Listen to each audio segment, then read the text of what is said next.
Ooh. You must know this feeling. You were just sitting in this chair the other day, I was sitting over there, that's right. Hi, everyone. Welcome to today's event at the Commonwealth Club. My name's John Markoff. Once upon a time, I wrote about technology and science for the New York Times. And I was here not long ago in that chair with Paul Saffo in this chair to discuss my recent biography, Whole Earth, The Many Lives of Stuart Brand. Today, I'm pleased to be joined by entrepreneur and inventor Tony Fadell to discuss his book, Build, an unorthodox guide to making things worth making. Tony is an engineer and an author who led teams behind the iPod, iPhone, and Nest Learning Thermostat, 3 of Time Magazine's 50 most influential gadgets of all time. He's authored more than 300 patents and invested in or advised at several hundred startup companies. In Build, Fadell uses case studies, interviews, and 30 years of tech industry experience to examine what makes up effective leadership, vision, and problem solving in a competitive business environment.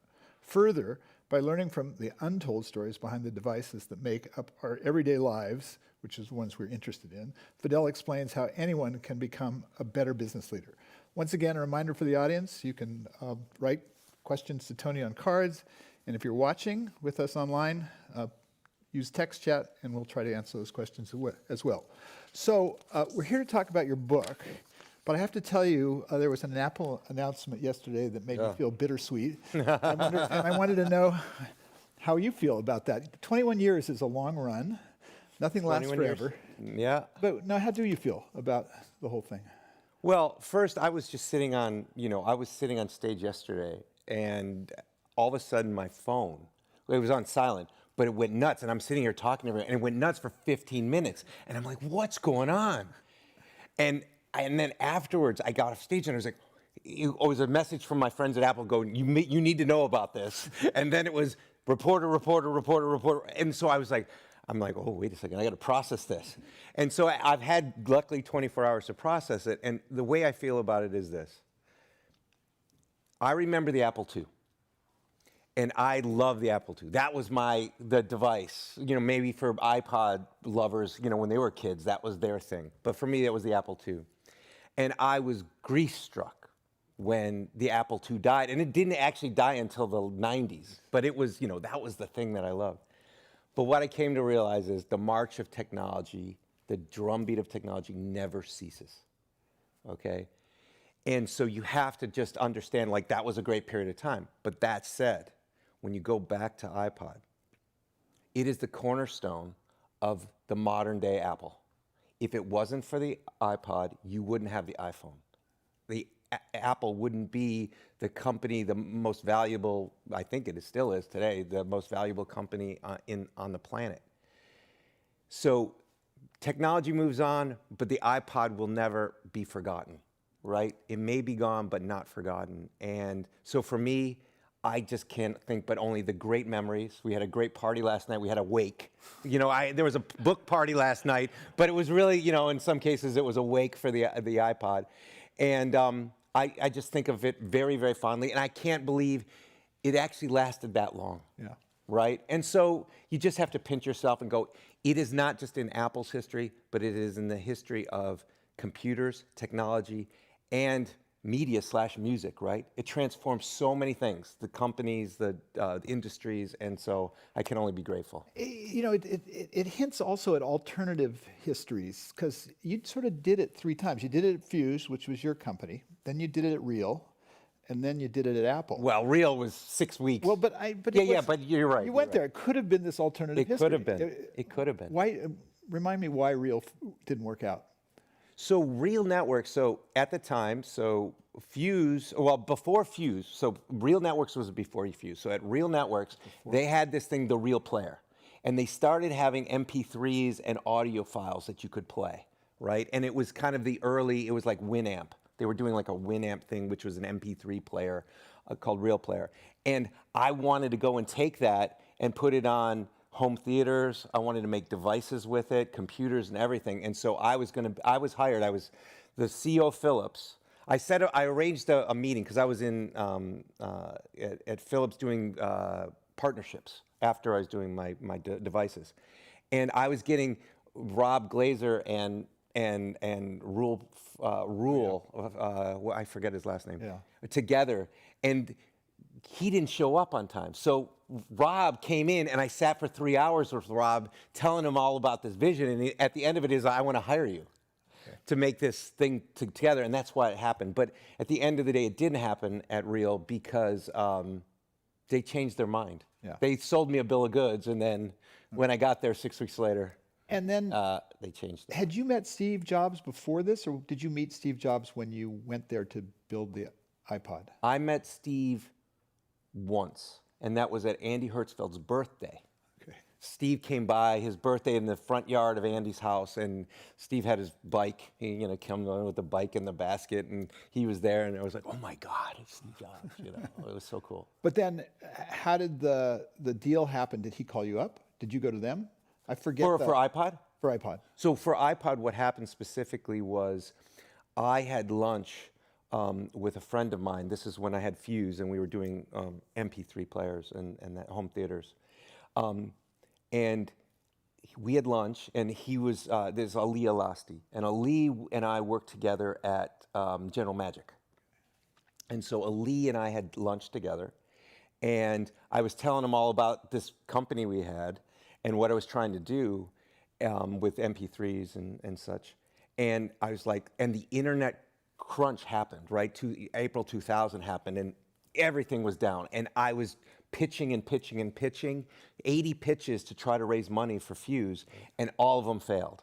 And Ali goes, and I told him, and he's like, "Oh, I'm really sorry to hear that." The next day, Ali had lunch with John Rubinstein, and they worked together at Next.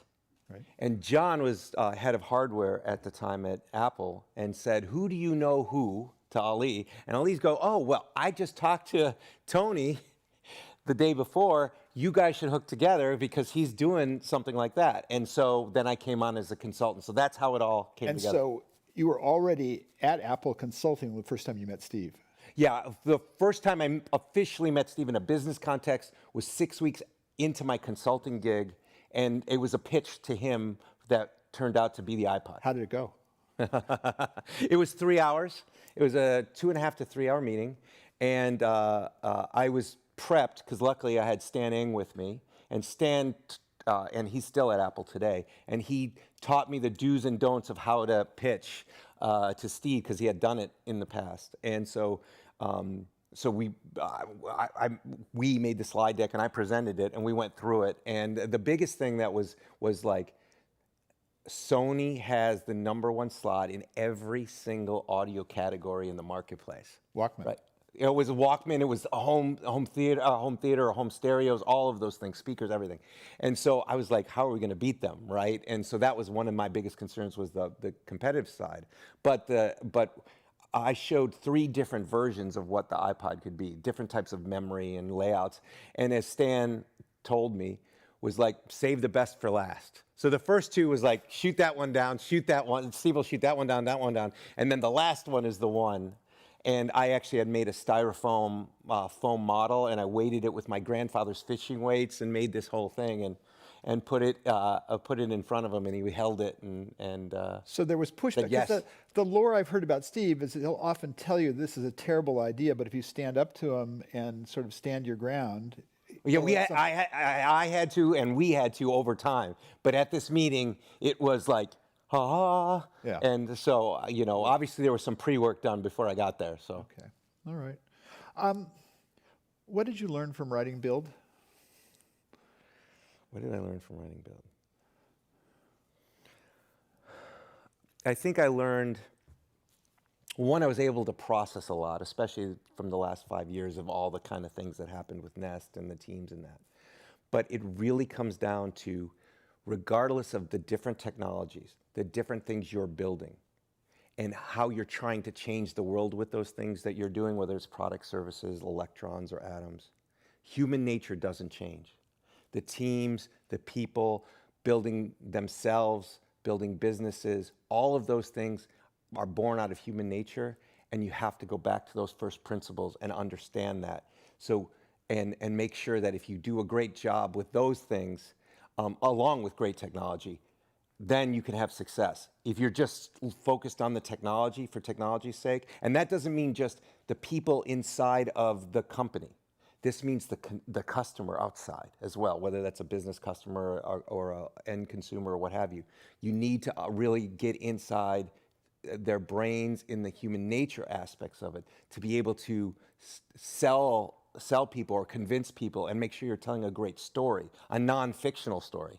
Too many times in technology, as we know, there's a fictional story of marketing and then the product shows up and you're like, wait a second, how does it come together? But you have to put together a really great story that resonates and deliver on that. I mean, when I was reading, a certain part of your audience is obvious, but I wanted to ask you what you were thinking about. Who was your audience when you started? I mean, who did you want to reach?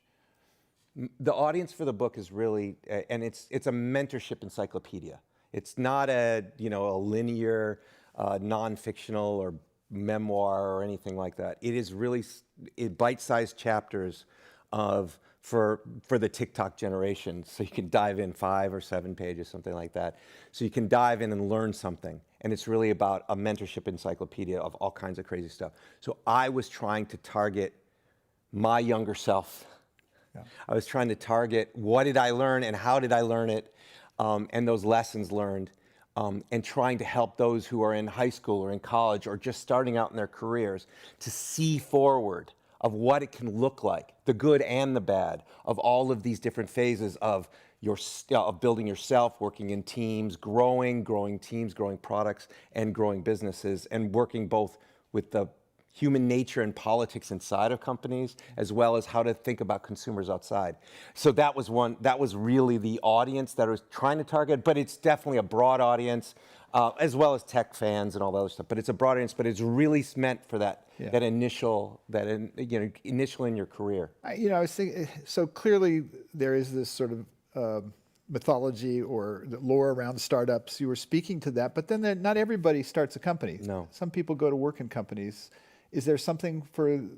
Yeah, this book isn't for people who are just entrepreneurs or want to be entrepreneurs. This is human nature that comes in large companies, because I worked at Philips with 375,000 people. I've worked in startups with 10 or 15 people. And so, again, it's human nature is the same in all of these organizations, but it's really said if you're trying to build a new project inside of a company or a new business inside of a program, or you're just trying to build your career inside of a large company, how to think about those things. So it's really not just about, the startup culture of Silicon Valley and you need to be an entrepreneur and you need to be a CEO. This is just if you're in a team, and you're trying to do or want to know how to do great work and what it looks like to be in a great team, trying to be doing great work, whether that's in a big or small company. Yeah. I read a draft, and I haven't gone back and read the whole final product yet. But there was a lot of editing. We left 300 pages on that. But the thing I have to give you credit for is this sounded like Tony. It sounded like an authentic book, which I'm saying to you as a compliment. But the subtitle is an unorthodox guide, and I was trying to think, well, what would Tony say orthodoxy is? Right. So the orthodoxy of how I grew up in Silicon Valley, because I came here when I was 21, the orthodoxy is change. If you read management books, they're like, oh, we have this new management philosophy, and we're going to do stock options this way, and we're going to do this kind of way of doing. It's so unorthodox. Actually, I'm telling you stories in here about how things didn't change when it comes to human nature. The technology may change, but the way you work together on a team or build yourself is very much rooted in decades and centuries of human nature. And that. So it's unorthodox because it's against the orthodoxy of the technology business in general. Yeah. What was it like to write a book? Well, you and I were, lamenting about that many times. And that was how many books have you written? I think 6. 6. Well, this was my first, but I could tell for you, even on your 6th book, it wasn't so easy, right? You think it gets easier. Yeah. I think for me, it was difficult, but luckily I had a really amazing co-writer, a woman named Dina Levinsky. She and I worked together at Nest. We only did short form. She never did long form before when we first met, she was 22. English is her second language. Russian is her first language. Russian is her mother tongue. genius, writer and speaker. But what we did in the first 3 years at Nest, writing the web copy and manuals and what have you, was we were able to work together to find my voice. She came from one area and the other, and we just, and we found it. And so we started working together at Nest that way, and it was very productive. And then about 2.5 years ago, she quit her job. And I was like, and I've been having this thing about writing a book in the back, right? You know Brockman. Brockman's bugging us always. Another book. He's bugging me 15 years to write a book. And so he's like, I think I understand what the book should be, and I think I know who I want to partner with. Because in the book, I actually say, if you're going to do something hard, you should probably have a good partner alongside. And so Dina was that, and we worked really hard, passing things back and forth. This wasn't just telling something and come out, but we spent 6 to 9 months just on the formatting of the book, because it really is trying to be an encyclopedia and trying to think differently on how these vignettes are told and this advice is given. So we worked on that, and then because she knew me for so long, and we had gone through the ups and the downs of Nest together and families and all that stuff, that we really bonded together. And she's even told me, she's like, people have approached her because the book is our product together. Well, would you come and do this with me? And she's like, I don't think, because we have that relationship, Yeah. and so it's special. You talk about partnerships, and you also talked about sort of startup partnerships in the book. And it reminded me, I've always thought that the canonical Silicon Valley partnership was Steve Wozniak and Steve Jobs. And then I thought about you and your partner at Nest, Matt Rogers. Matt Rogers. And actually, the first question, there's a lot in that, having a partnership and what. So let's start with Matt and you. What did you both bring to the equation in starting Nest? Nest. I think for me, the big thing was I had gone through 10 years of failure in Silicon Valley. Then I had 10 years of crazy, crazy times at Apple, right? But all of it was hard work all 20 years. And I was at that time, I was 41, something like that, 42. And I was like, and I had started, I think, 7 or 8 companies in my, and as well as build divisions. And I was like, and I was financially, adjusted, so to speak. And I was like, do I really want to go into this? And so I had this idea, and I really thought it was a great idea. But then I needed someone to work with that I knew that I could trust. And I saw, because Matt was an intern he was our first or second intern ever on the iPod team. And I loved him. And he rose through the ranks so quickly and became a manager. And he's just natural, and he's just a smart guy.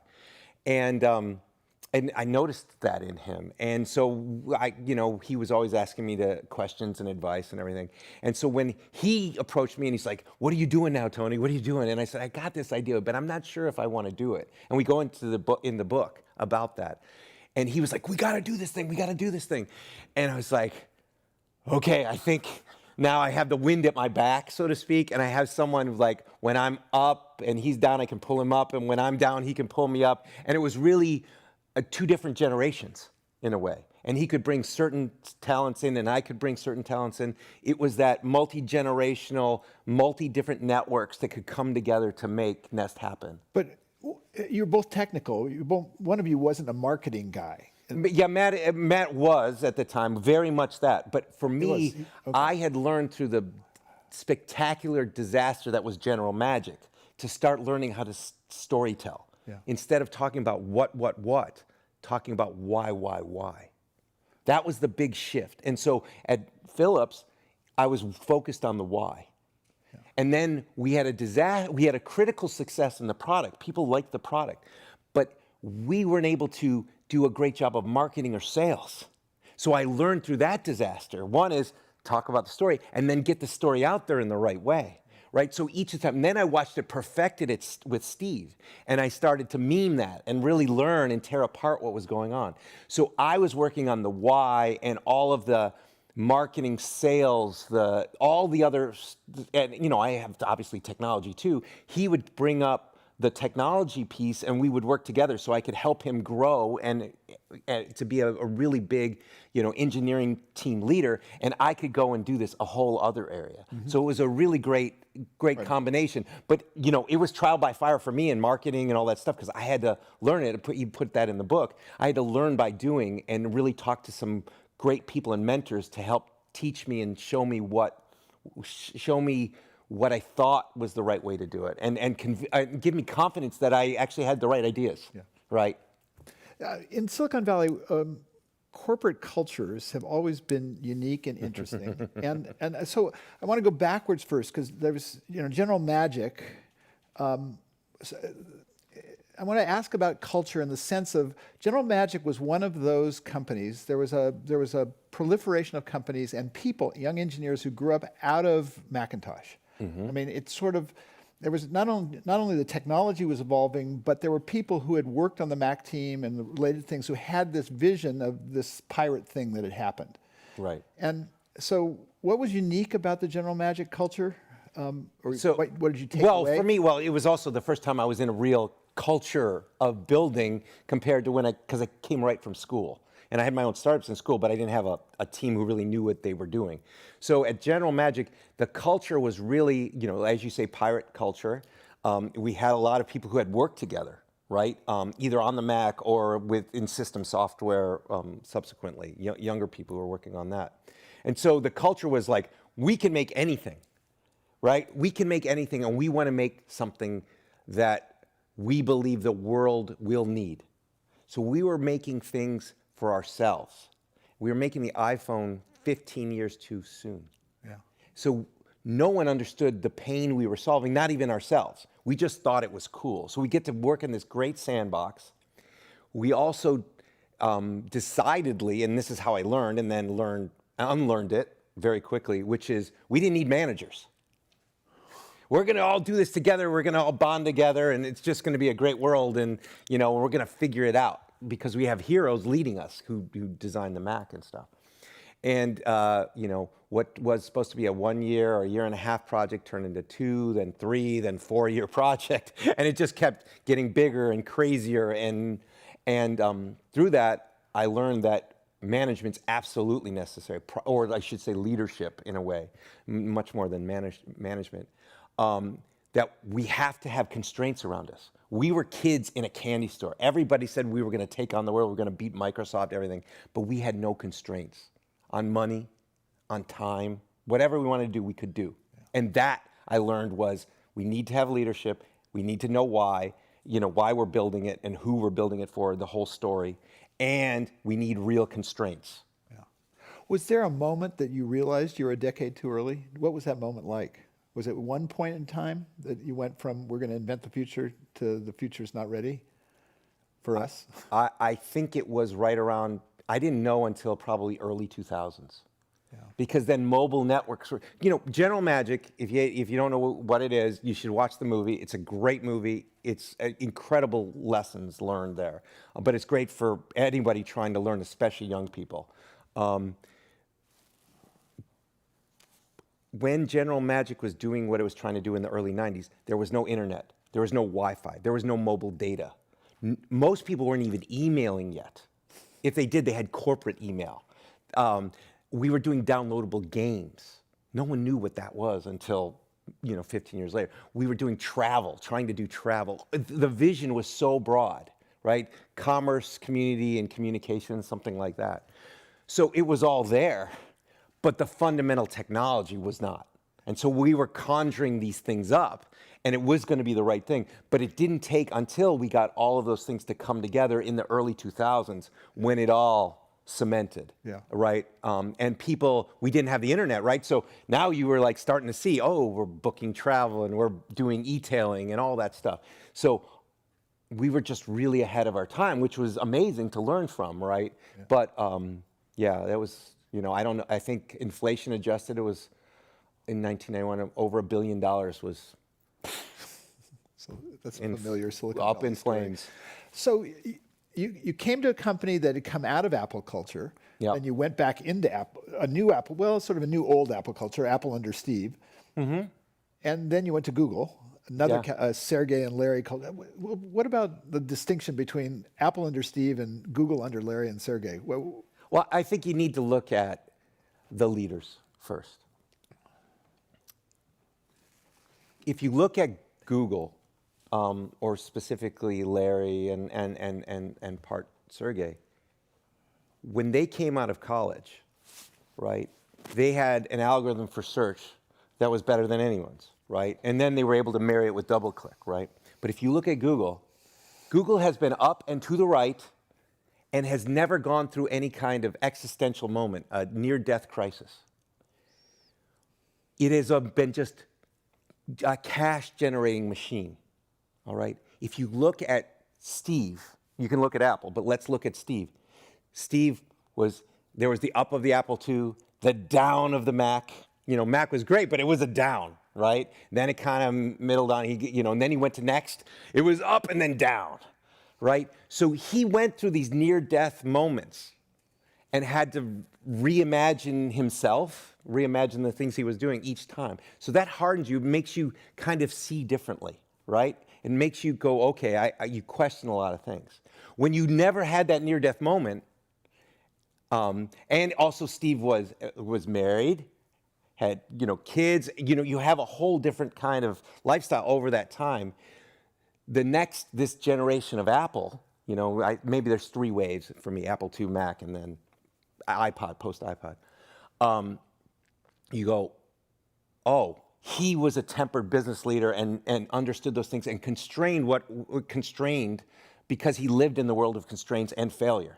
Whereas in Google, you don't have that. You're going to have a different way of looking at the world. So I think that's really the way to contrast it, and why the ethos and the culture is different. Also, when it started as all electrons versus atoms and electrons, you have a very different way of developing costs. Yeah. If you screw up, remember the Apple III almost bankrupted the company because they didn't do this and the hardware didn't work because they didn't get all the pieces right. So you have a very, very different culture when you can't just ship a beta, because ship a beta because it's free.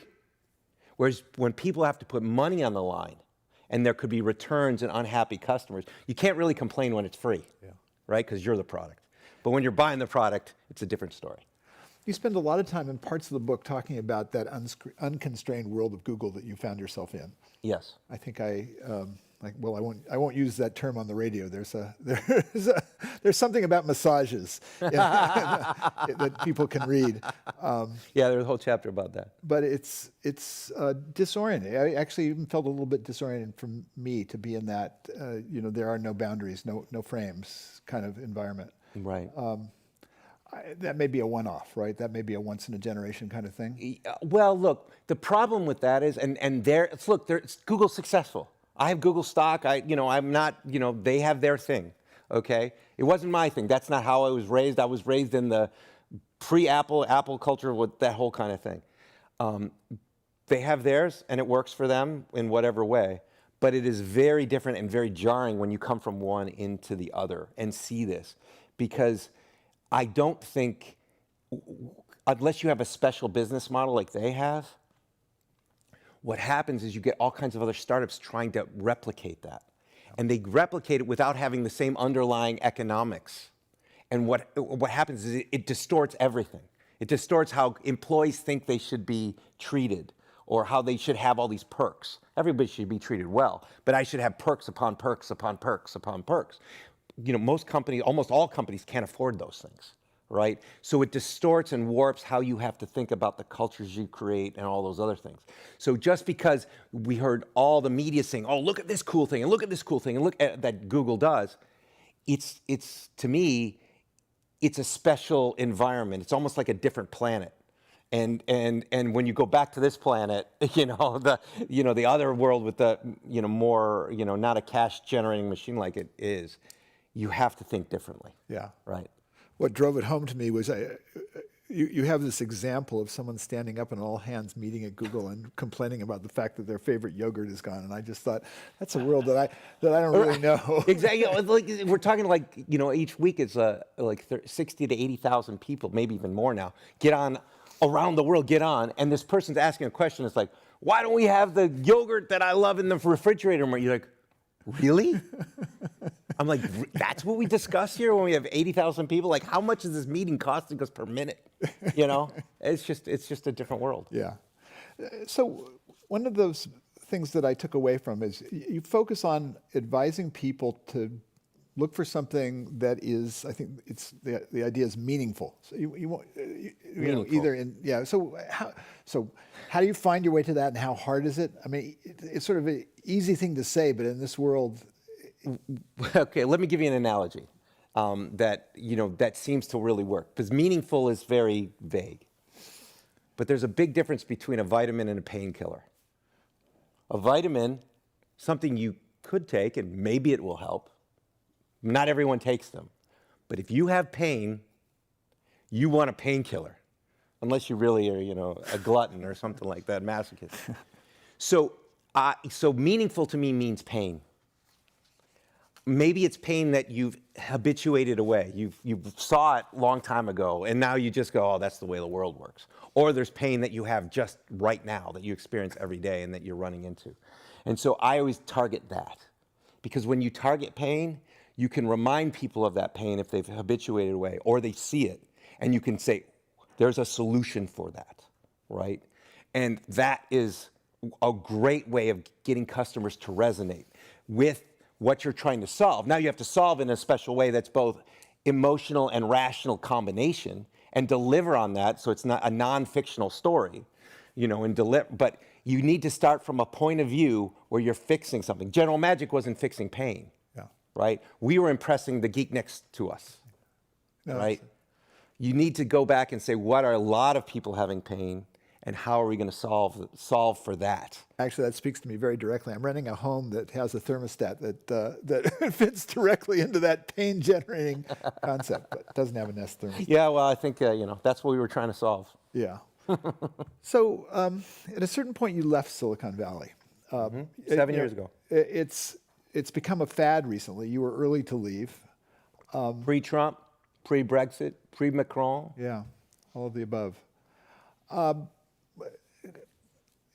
Are we at that point that the party's over here in Silicon Valley? It's one of the things that people speculate on continuously. Is there a point where Silicon Valley is not what it has been for decades? Are we at that point? Well, let's separate the financial stuff that's going on. Yeah. But let's talk about the innovation, right? Yeah. Look, the reason why Silicon Valley was for so long, and there's also Boston, in that hub too, was because we didn't have the tools we have today. We didn't have the internet. We didn't have open source. The culture and the tools to create Silicon Valley were captive in a local area. Since the open source movement, since the internet and capital seeing there, and the app economy and the smartphone economy, because people get computers in their pockets everywhere, and mobile networks, that technology has spread far and wide, right? Look at China. They were able to take open source and then do what they wanted to do with it, right? So the technology we've always talked about the democratization of technology for individuals. Now the democratization of the technology has happened for companies to be able to be created around the world. And that's why you see innovation everywhere, and why we've invested in 200 companies all around the world. They're not just coming out of Silicon Valley. Actually, and it's not just in the hubs of the world. This is happening all over wherever the problems exist, right? And where these industry hubs are now. So it's not just about where the technology is generated, it's where these industries are, and that the technology is coming to them.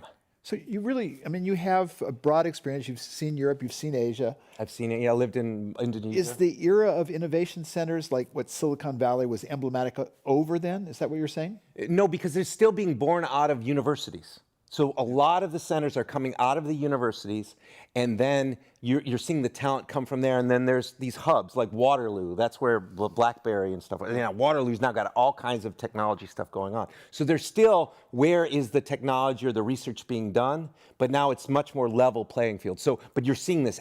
You're seeing this everywhere. I was in Lisbon. No, I was in Valencia, and I was like, and I went to an optical photonics computing company, and I was like, what? And I was like, here's the beach. And I'm like, oh my God, this is amazing. And you start to see this everywhere, and and capital is now flowing everywhere. And so it's just not going to be as concentrated. It won't be the same as it was, but it's not like Silicon Valley is going to just go away, but it is definitely diffusing all around the world. Sure. So, I mean, you came from Detroit, you were in Silicon Valley. I often think about and what happened to Detroit happened to Silicon Valley. The Valley is now a design and marketing center. It used to be a manufacturing center. It used to be. Manufacturing is now, there's a supply chain. Outsourced? May or may not be working. That might have been a mistake. We're going to find out. Might have been. So there are these things called platforms, and platforms serve as choke points in effect. And there was this period, for example, I was spending a lot of time in Europe in 2005 and 2006, and it looked like there was more mobile innovation happening in Europe than there was in America. And it looked like, there was Symbian, there was Nokia, there was all this stuff happening over there.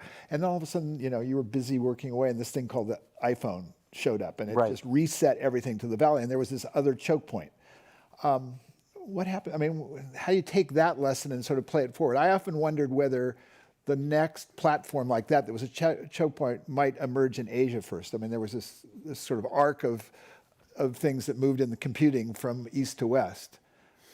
Well, not everything should be a platform, okay? So platforms only have a right to exist when you solve an application really, really well. And then lots of people on it, and you start to create an ecosystem, and you build, right? The iPhone wasn't a platform when it came out. The App Store came a year later and started to become a platform, right? So you always have to have an application and solve it really well. And then if you do a good job, then you can become a platform. So when if I look at automobiles, look at how there's 400, 500 automobile or mobility companies in China, all using similar parts and everything and changing things up because they have all the infrastructure there. All of those pieces have been democratized, right? And they can use them. The same thing's going on in Europe and everywhere else. I see a rebirth in Detroit or that area, because I'm working with this company called Magna. It's kind of the Foxconn. It's like the biggest manufacturer you've never heard of, and they design and build mobility products for all around the world. They have 350 factories and design centers. Where are their headquarters? They're headquartered in Toronto and just outside of Detroit. Right, and so they're now spreading that innovation all around, and they're making cars and designing mobility for Vietnam, and so in something in Brazil or what have you. So this stuff is reigniting all of these industries, whether they're older companies or new companies that were born out of the disaster of the corporate world or what have you. Look at look at all the startups.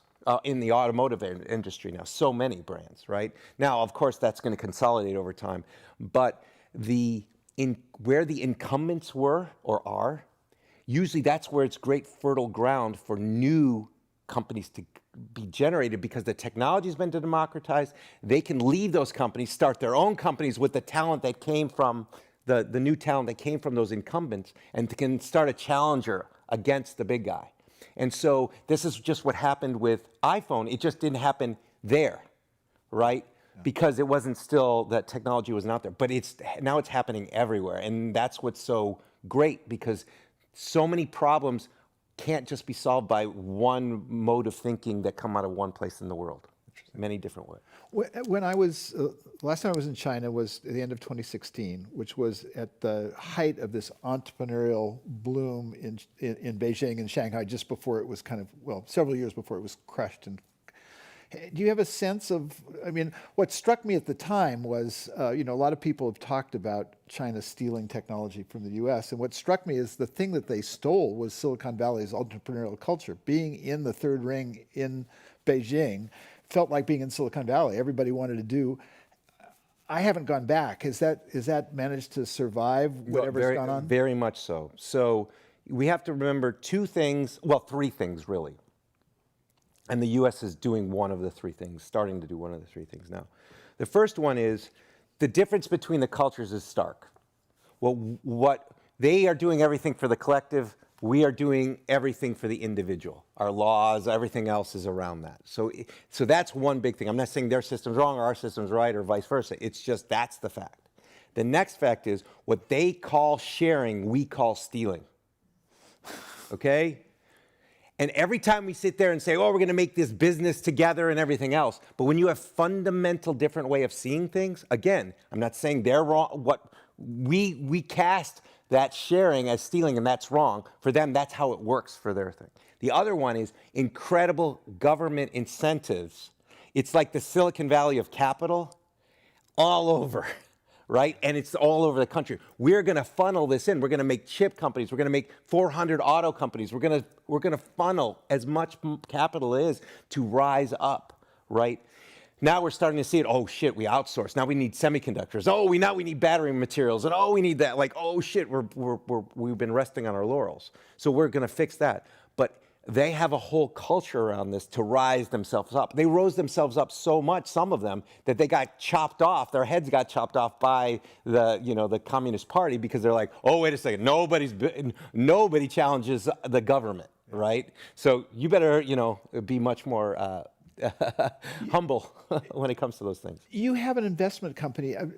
Are you international and you're completely international? Or are you focused on Europe? What? We are on well, we don't invest in China because it's a whole different world. And did you try and get burned, or did you? No, we never did, because I had been going there for so many years with the iPod and iPhone and stuff. I knew it was a different culture, and I looked at it for a little while, never invested, and I was like, there was no pattern recognition.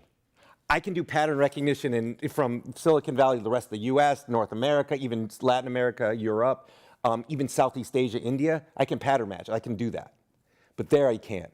So, but we have investments on every continent except Africa right now, and that's not for. It's just we haven't had the time. But so we see innovation everywhere, and we cross-pollinate different types of technologies or business models from one area of the world to another area of the world, and ways of doing it, and it's really fascinating and fun because there are smart people everywhere. It's crazy cool. And how much of your investment business is sustainability, or what you would call green? Is it? We have three pillars. We try to invest in disruptive technologies to help the planet, to help societies, and to help individuals' health. Those are the three areas that we spend time in. And we only want to work with entrepreneurs doing really hard things to disrupt the incumbents. Yeah. Right? Because that's what I've learned, disrupting Sony or Nokia or whatever. If you have the right technology, you can go and change things in your direction, as opposed to having to, bounce off and get stomped by these big elephants. Yeah. Right? Do things that they don't even understand, but challenge them. And so I think we have, maybe a third.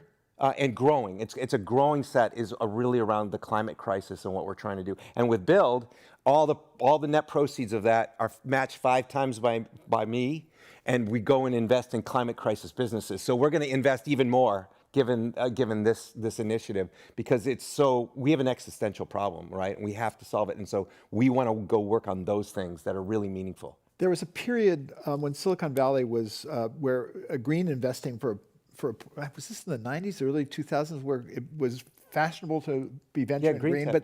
Sure. but then it went away. You came to sustainability long after that, isn't that? No, I've been in sustainable. Well, I did in 7th grade the feasibility of solar in metropolitan Detroit. Okay, so I've always been in it.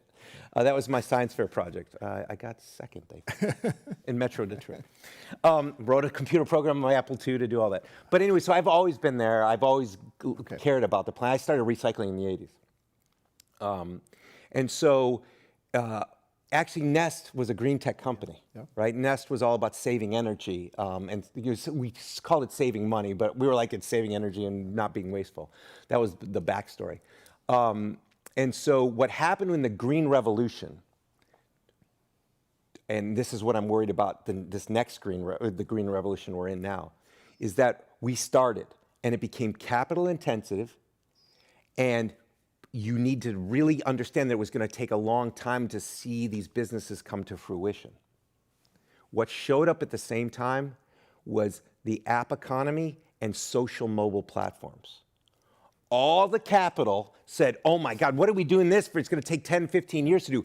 I can run and invest in this, and I'm going to get a return of XYZ in 3 years or 5 years, and it's going to be outsized, and we're going to have eyeballs all around the world. So all the money went there, and it was drained away from the green tech, right?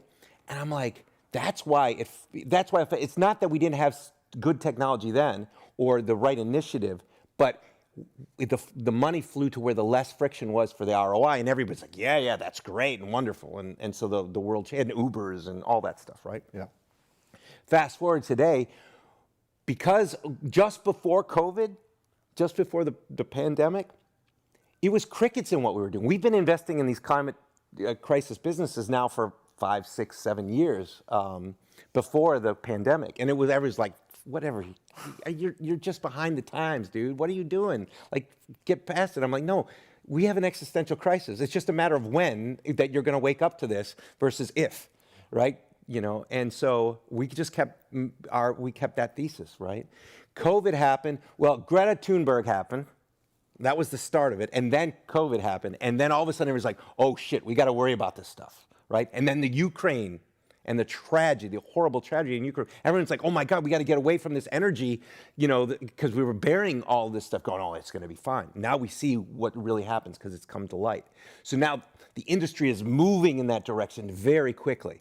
It's great, especially in Europe, to see all of the laws, carbon border taxes coming on. If you make a battery manufacturing plant, you have to make a battery recycling plant. If you don't, you can't have the manufacturing plant, right? So you see this circular economy starting to be incentivized or mandated. It's really interesting to be an investor over there. And so now we have companies calling us, going, what solutions do you have for these problems that we have? Which is very different than just 3 years ago, when people are like, yeah, whatever, you're going to lose money. But here's my worry. My worry is this. My worry is when we talk about stupid shit like the metaverse.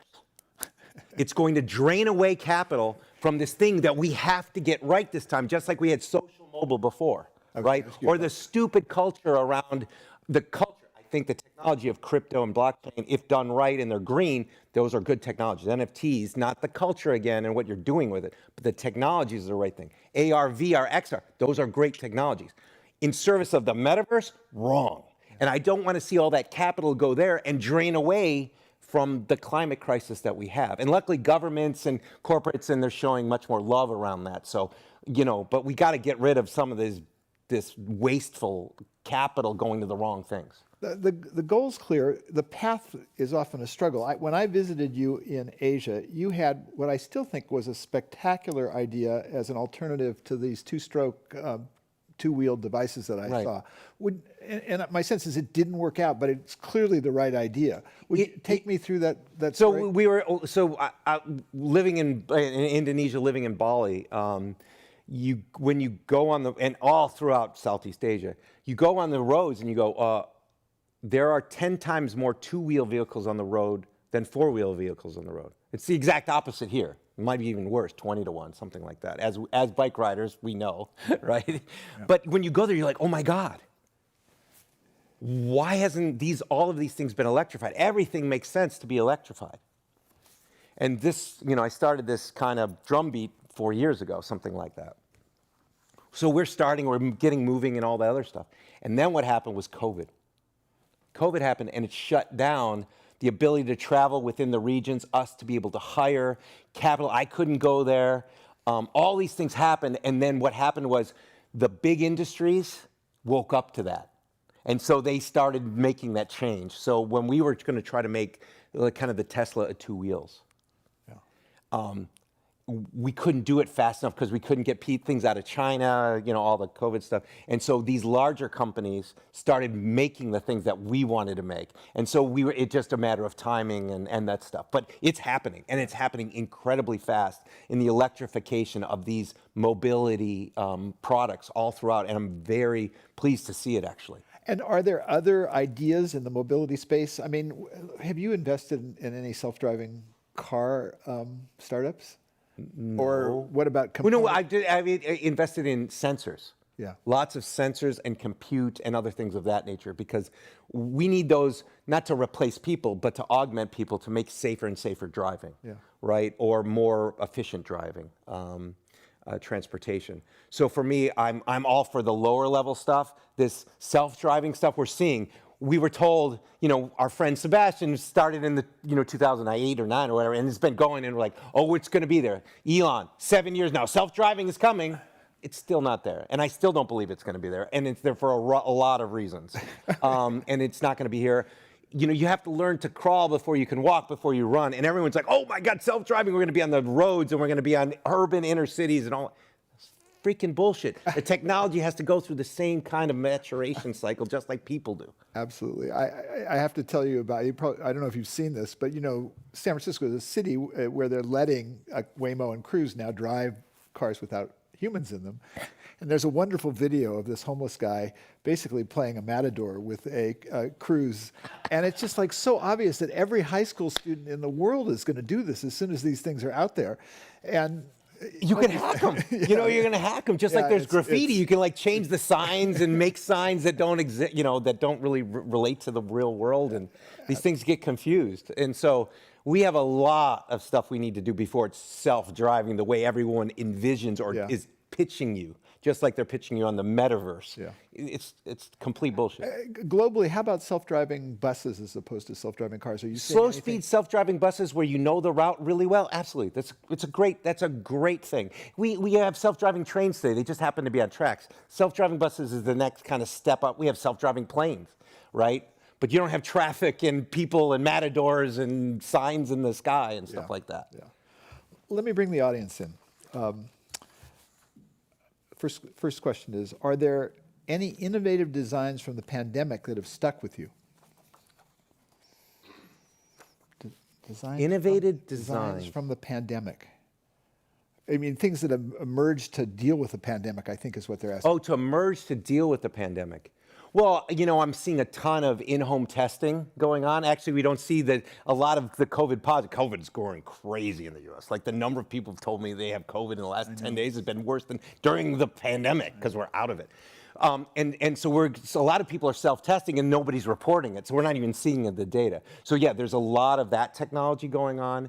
I see, for me, it really cemented the fact that we don't have to go travel everywhere. We're Zooming everywhere now, and we don't always have to be, together. Even if hopefully we have a human connection, but we don't have to be together physically to continue that. So one of the things that's disappointed me is, okay, we've had 5 years of Zoom now or whatever. It hasn't made as much progress. I mean, there are all kinds of limitations to the Zoom interaction. Yeah. I thought there would have been more sort of technological sort of refinement in that interaction than there has been. There have been little bits and things. Microsoft Teams done a couple of things, but it's still kind of lipstick on a pig in a sense. It would be great if Steve was here right now. Yeah. Here's an interesting one. What's the single best piece of business advice you've ever received? Single best? Yeah. No. Say no. Say no. Everyone usually says yes, yes, yes, and they want to be, they want to get not seen as someone who's always negative. Oh no, that doesn't make sense. You have to say yes, and you have to focus on those yeses, and you stay really focused on the yeses, but you can say no a lot, right? And that's okay. But you need to say no, and so you can refine and you can really get to the problems and constrain yourself. Because if you say yes to everything, then you have less constraints. Yeah. So the more times you say no, but yes in the right instances, then you put constraints on you so you really focus. Because, that's like people who like buy baskets of stocks and everything else. Like, okay, I'm going to just play the market versus really being committed to one thing and really seeing it through the ups and downs. You talk a little bit about managing in the context of being an asshole, and the distinction between a mission-driven asshole and a control asshole. Does this fit in there as well? It kind of does, doesn't it? Yeah, absolutely. Look, when you are on a mission and you are dead focused and saying, I'm not doing all this, but this is what we're doing, and we're going to do this absolutely right, and we're doing it for the customer for these reasons, and you focus on those reasons and you focus on the work and you're saying we're doing this for the customer's benefit, it's okay to be, micromanaging on the details that touch the customer. It's okay to push teams to find better solutions to things. You can't be a bully. You can't be demeaning to people. You can criticize the work. You can't judge the person. Okay? And some people might not be in for that environment. That might not be the environment for them. They're probably great people. They just need to be in a different environment. But when you get that kind of dividing line and you understand it's about the customer and not the assholes who are ego-driven, but you're customer-driven, mission-driven, and you're trying to do the right thing to grow your team to really focus on those things, that is when, and you're not hurting people along the way, right? That is when it's okay to be incessant and not and stop and unrelenting on those things that really matter for the customer. You can't micromanage every detail. Let people do that. Bring on their best ideas and enable them with their ideas and integrate their ideas when they make sense. But you need to have that kind of laser focus to be able to change the world if you have a really big idea or even a small idea, to get that non-fictional story told that is revolutionary. So how do you integrate that into the Future Shape? And I mean, Future Shape is supposed to be about mentoring and coaching as well as just traditional investing, right? So right.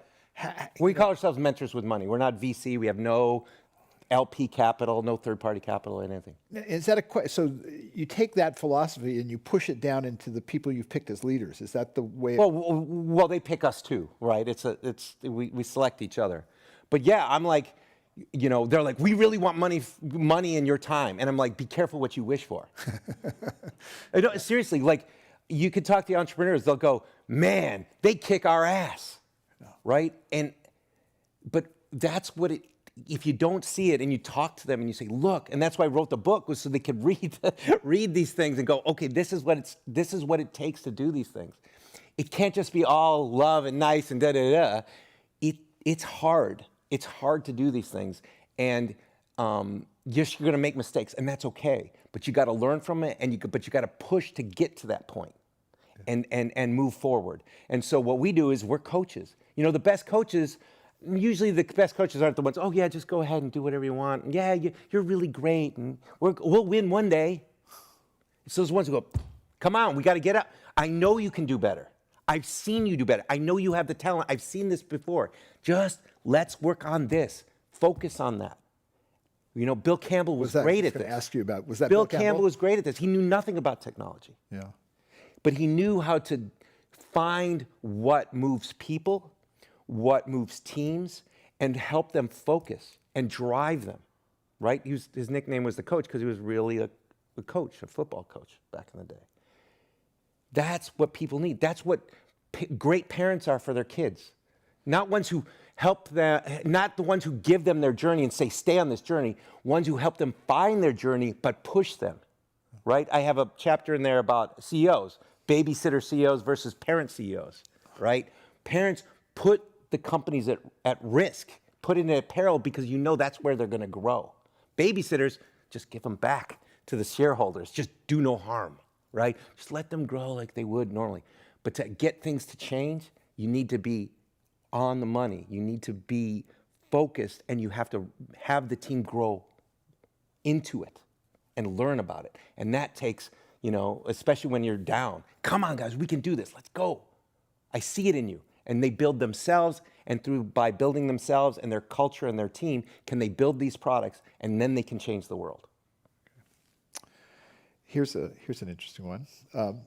we'll have to see if you agree with this. As an advanced energy insider, I see Nest as a, quote, base hit, unquote, compared to the iPod's home run and the iPhone's grand slam.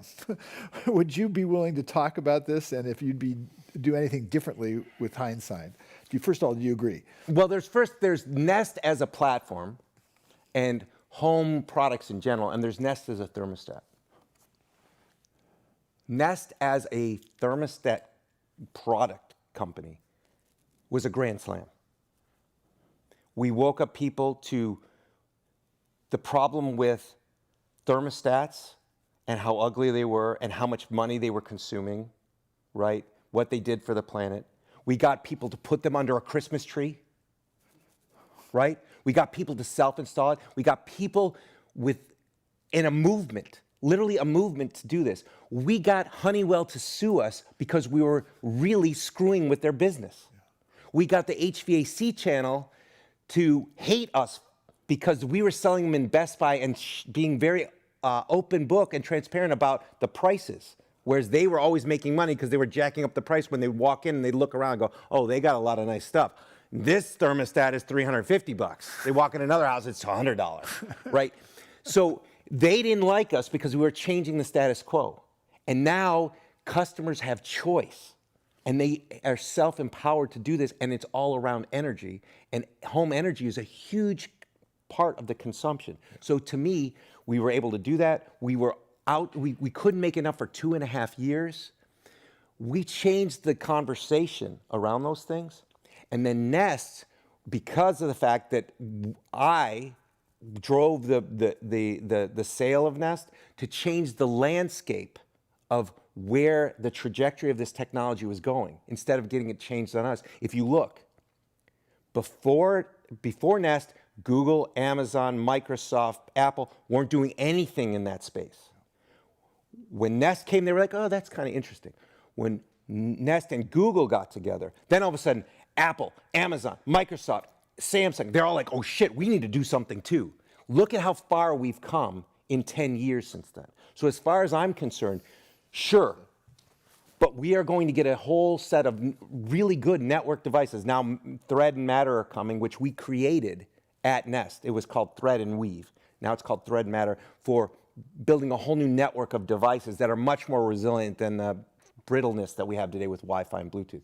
That stuff is, and Amazon, Amazon, Google, Apple, Microsoft, they all signed on to the standard, and they're all working together on it, just like they did with Wi-Fi. So to me, you could say grand slam homer from what dimension? To me, that's huge.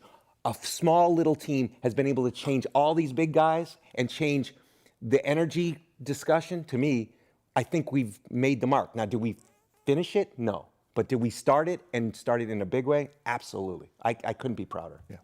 Okay.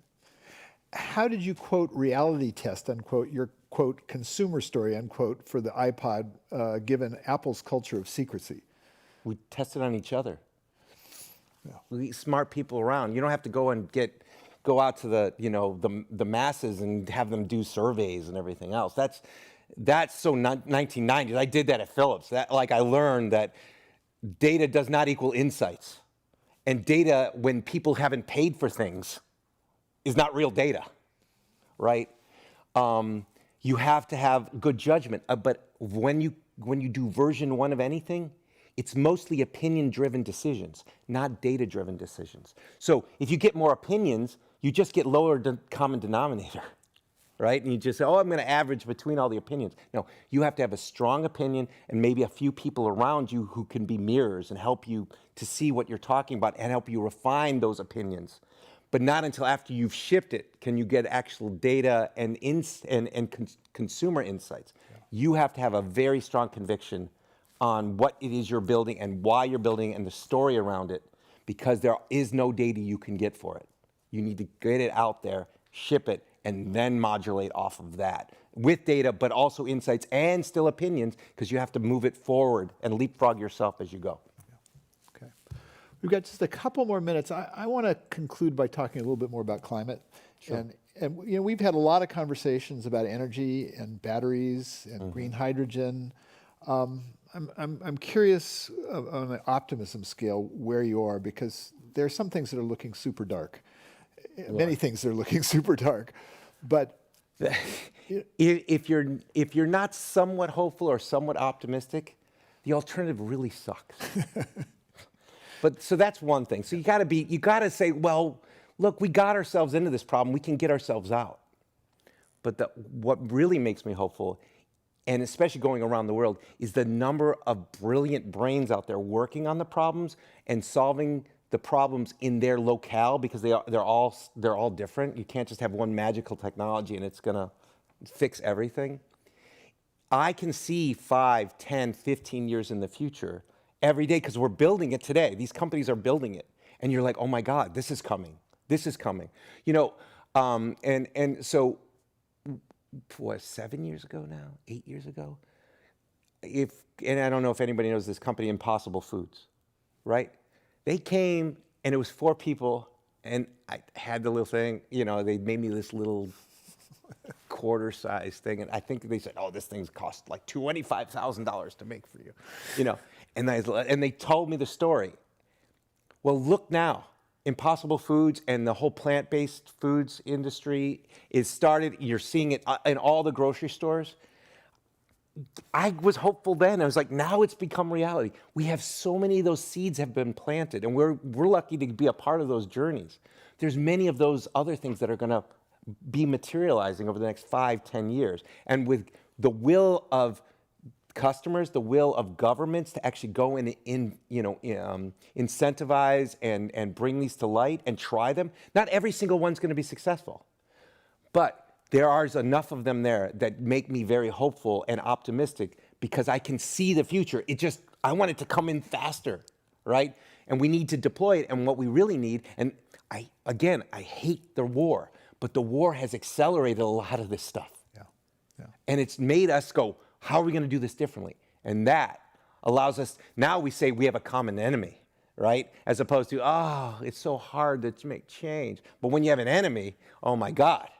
So, you know, I don't want to have that happen, but thankfully, that's the dark silver lining of all of this, is that it can make this change happen, and happen more rapidly. And once we see a few things, then all of a sudden it becomes a snowball, and and we can roll it out everywhere, because everyone can say no, no, no. But when you actually understand a lot of things like the hydrogen economy, new materials, you find out it's not just better for the planet, it's better for business. Yeah. It's way better to do business. You can make more money and better margins and stuff. And you're like, oh, it's a win-win-win. Why not, right? A great note to end on. I think you're going to sign some books now. Join me in I hope thanking so. Tony for being here this afternoon. Thank you, John. Thank you. Thank you. Thanks, everybody.